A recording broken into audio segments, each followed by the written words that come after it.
Good morning, students.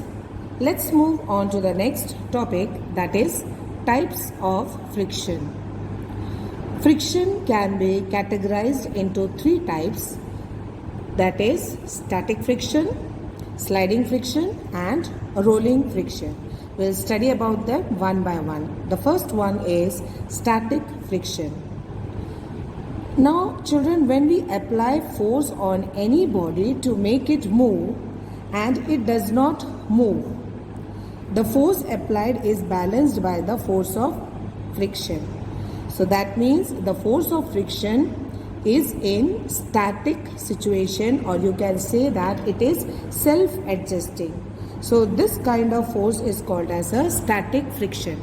Or you can even say that static friction is the friction which exists between any two surfaces when there is no motion between them. One activity is given here to prove that.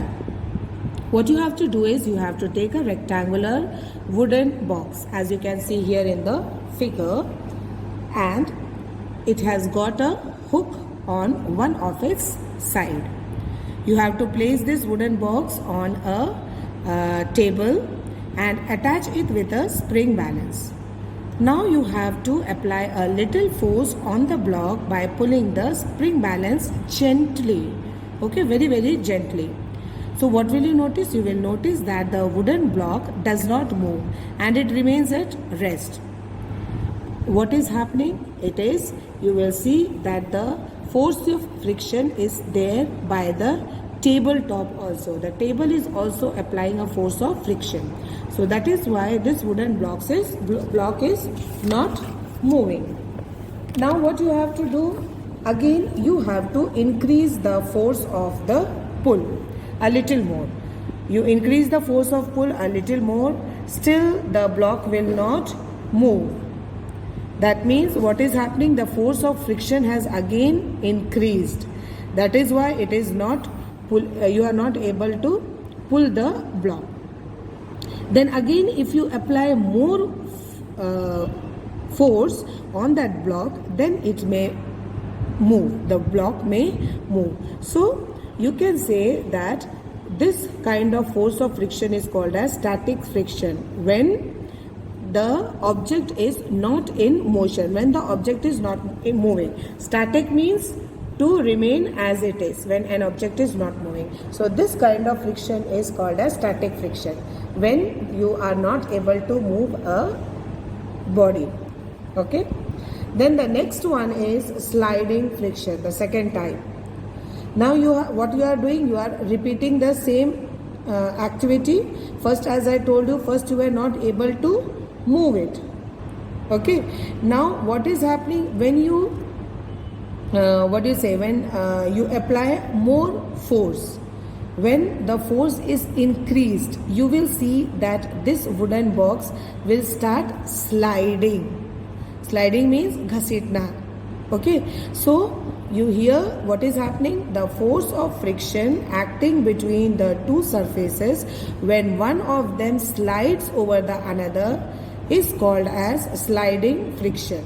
Okay, जब एक चीज ये, okay, this, if I am sliding, for example this pencil, okay, I am applying the force, I am sliding it. Okay, this pencil this is sliding. So this kind, when one object is sliding over another object with a uniform speed, it is called as sliding friction. Clear, children? So sliding friction is less than static friction. Static friction is always more. Why? Because in static friction the object is not moving. तो सबसे ज़्यादा है, उससे कम है sliding friction. Now the third one is rolling friction. Rolling friction में again what you have to do, you have taken the same wooden block and now you apply wheels, or you can apply small wheels on the lower surface and then you pull it. What will happen? You will see that this will easily roll over the table. So this kind of friction is called as rolling friction. So this is also the same as sliding friction, but since you are putting wheels or ball bearings or roller bearings, what will happen? You can very easily pull the object. What are the examples of rolling friction? Nowadays you all know that the suitcases and the traveling bags are provided with small wheels. What is the reason? These wheels have got rolling friction, and because of rolling friction it will help the movement of suitcase very easily. In the same way, roller skates also have got small wheels, so which will offer very small friction and help the skater to move fast. So you see children, the static friction is the least friction, followed by sliding friction. Okay, sliding friction is less than static friction, and even the rolling friction is even lesser than the static friction. So static friction is the maximum. सबसे ज़्यादा friction किस में है? Static friction में है. उसके बाद उससे कम है sliding friction में, and rolling friction में it will easily roll. Okay, so I hope children that this much is clear to all of you. For the next topic we'll continue in the next chapter. Till then, keep safe children.